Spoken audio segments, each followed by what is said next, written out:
Mateus 12, Jesus cura um homem possuído por demônios que era cego e mudo. Vendo esta obra poderosa, as pessoas começaram a se perguntar se Jesus era realmente o Messias prometido. Mas o que é blasfêmia contra o Espírito Santo? Esta pergunta é frequentemente feita por novos cristãos ou por pessoas que se afastaram da fé por um período de tempo. Eles estão preocupados se cometerem esse pecado horrível e não podem ser perdoados. A boa notícia é que esta escritura se refere a um certo evento na história.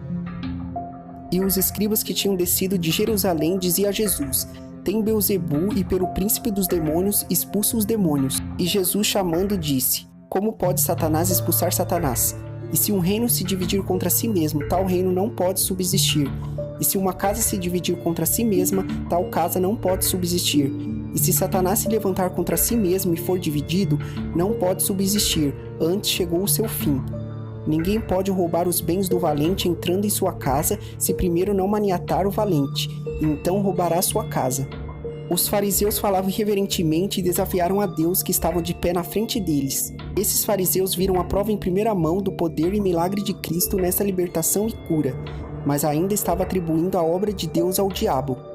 Os fariseus tinham as palavras de Deus na lei e os profetas. Eles tinham o Espírito Santo falando aos seus corações. Eles tinham Jesus, o Filho de Deus, de pé diante deles. Eles viram com seus olhos os milagres de Cristo, mas atribuíram o trabalho ao diabo. Por isso Jesus disse: por esse motivo eu digo a vocês que todo pecado e blasfêmia será perdoado aos homens, mas a blasfêmia contra o Espírito Santo não será perdoado. Todo aquele que disser uma palavra contra o Filho do Homem será perdoado, mas quem contra o Espírito Santo disser não será perdoado, nem nessa era, nem na era que há de vir. No entanto, um pecado imperdoável hoje é viver em um estado contínuo de incredulidade.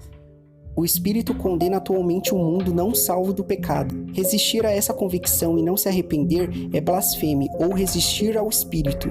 Não há perdão nem nessa era ou na era por vir, para uma pessoa que rejeita as provações do Espírito Santo para confiar em Jesus Cristo e depois morre na incredulidade. É melhor que as pessoas respondam agora ao chamado de Deus, porque Deus amou o mundo de tal maneira que deu o seu Filho único para que todo o que nele crê não pereça, mas tenha a vida eterna.